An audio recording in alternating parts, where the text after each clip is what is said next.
Vamos?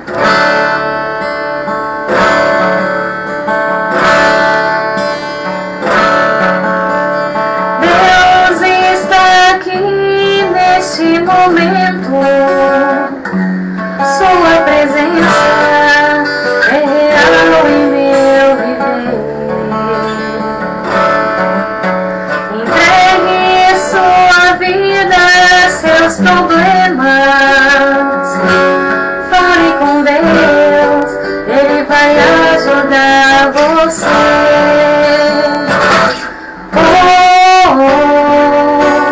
Deus te trouxe aqui para aliviar o teu sofrimento.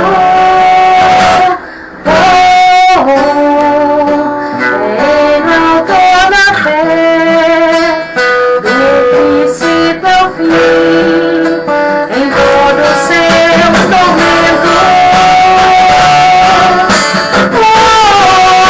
E ainda assim vier noites traiçoeiras, cruz pesada for, estarás contigo. O mundo pode até fazer você chorar, mas Deus te quer sorrindo.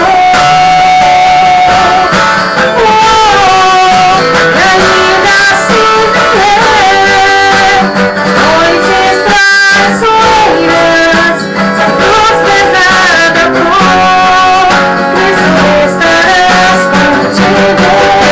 O mundo pode até fazer você chorar, mas Deus te quer sorrindo.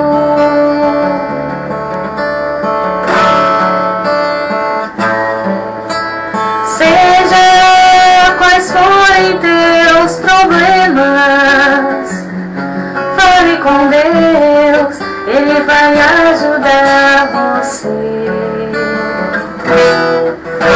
Depois da dor vem sempre a alegria. Fale com Deus, Ele não te deixará sofrer.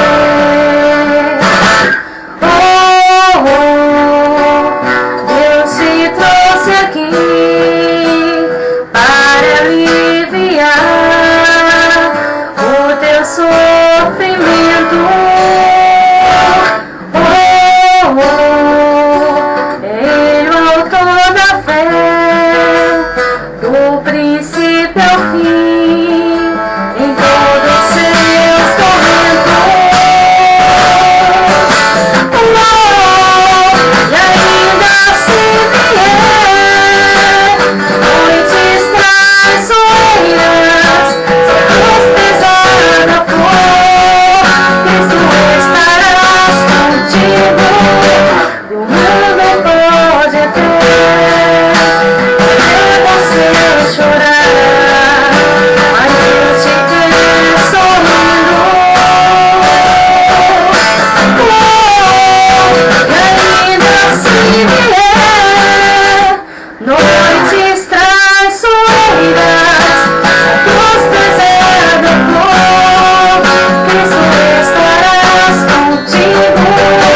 E o mundo pode até fazer você chorar, mas Deus te quer sorrindo.